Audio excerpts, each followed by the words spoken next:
Assalamualaikum teman-teman semua. Kembali lagi bersama Mika, Bunda, Berdua aja kita. Iya. Nah, hari ini hari keberapa? Hari ini kita hari ke-17. Yes, benar. Hari ini sudah berapa hari lagi ya challenge-nya selesai? Sekarang kan 17, berarti tinggal 4 hari lagi. Yeay. Sekarang hari ini temanya apa? Hari ini temanya Nah, buku yang akan kita ceritakan apa ya judulnya? Belalang menggempur gajah. Penulisnya? Apa itu menggempur? Menggempur itu apa ya? Ayo. I don't know. Kita cari tahu di ceritanya, oke? Oke. Nah, siapa penulisnya? Adalah Homi. Lalu ilustratornya Boy Ngots. Penerbitnya Kingdom Publishing House. Iya, tentang apa? Menceritakan tentang apa ini ya? Belalang menggempur gajah. Tapi ini juga cerita tentang bagaimana belalang-belalang kecil bersatu padu untuk menggempur dan menang melawan seekor gajah yang besar. Sekarang kita mulai aja yuk dengar ceritanya. Ayo.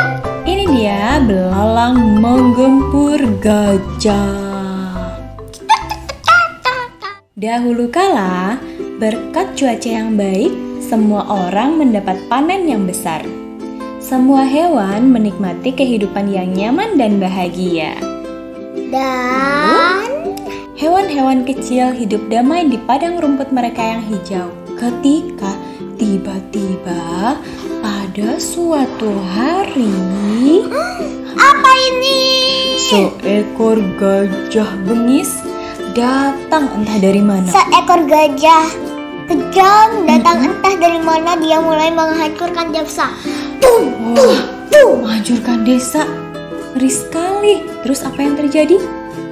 Si gajah jahat mencoba mengusir semua penghuni padang rumput. Memangnya kenapa? Kenapa dong? Coba kita lihat kenapa.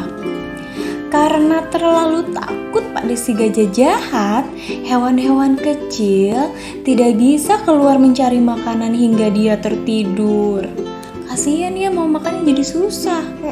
Lalu, karena tinggal di rerumputan, belalang kecil merasa sangat was-was sepanjang waktu. Jika sedang sial dan terinjak oleh gajah jahat, belalang kecil pasti akan hancur menjadi sampah. Apa maksudnya? Iya, kan nanti kalau keinjek dia akan hancur dong karena gajahnya besar dan berat banget. Kakinya yang sebelah sini jadi kayak ada darahnya enggak? Kayaknya sih gitu. Lalu tak lagi tahan dengan kesulitan itu, belalang kecil berembuk dengan rekan-rekannya untuk menemukan cara mengusir si gajah jahat. Lalu belalang kecil berkata, "Gimana? Jika kita membiarkan si raksasa itu bertindak seenaknya, masa dibilang raksasa padahal gajah ya?" Iya, karena besar. Setiap hewan penghuni padang rumput akan mati kelaparan. Dan kita juga bisa mati kapan saja karena kaki-kakinya yang sangat besar seperti tiang penyangga. Wah, lalu? Kecil lemah dan dengan penglihatan yang buruk sepertiku, pastilah aku akan tewas jika menghadapinya sendirian. Oh, si belalang ini merasa berkecil hati.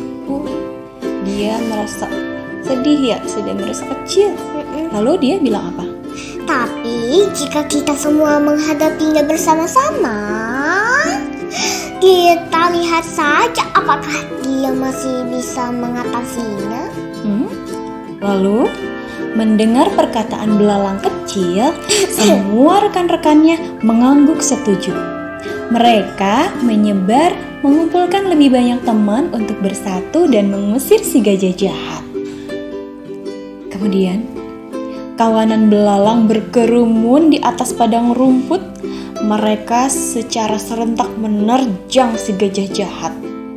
Menerjang itu apa? Menerkam ya jadinya ya. Iya. Mendapat serangan secara tiba-tiba, si gajah jahat kebingungan dan tentu saja tak sanggup untuk menghadapi lautan belalang. Ya. Dia tidak bisa berbuat apa-apa selain melarikan diri dan tak pernah kembali lagi. Yeay, dia tidak akan bisa mengatasinya lagi. Ta-ta-da-ta-da, menang, finish.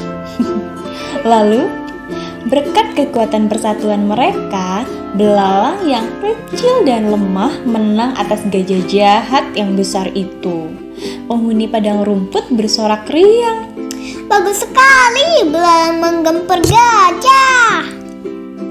Selesai deh ceritanya. Wah, jadi apa ya kira-kira yang bisa Mika ambil dari cerita ini? Aku tidak tahu apa ya. Si belalang ini kan dia kecil ya. Dia kecil dan lemah dibandingkan si gajah yang besar itu. Dia kalau sendirian pasti nggak kuat untuk melawan si gajah. Tapi dia bersatu bersama teman-teman belalang yang lain untuk melawan si gajah. Dia berani karena si gajah itu jahat. Jadi tidak boleh kita membiarkan kejahatan. Kita harus berani untuk kebaikan. Gitu deh. Akhirnya siapa yang menang ya? Gajah atau belalang? Belalang. Hore, belalang. Jadi kalau teman-teman merasa lemah, merasa kecil, merasa tidak berdaya, ayo semangat. Kita meskipun kecil, kita juga ternyata bisa loh menang asal kita punya semangat dan yang kuat ya. Bersatu kita teguh gitu katanya Indonesia. Nah gitu ceritanya hari ini teman-teman. Semoga menghibur dan bermanfaat ya. Sampai ketemu lagi di cerita kita selanjutnya. Dadah teman-teman. Dadah, semoga kita ketemu lagi di channel selanjutnya di 18. Dadah.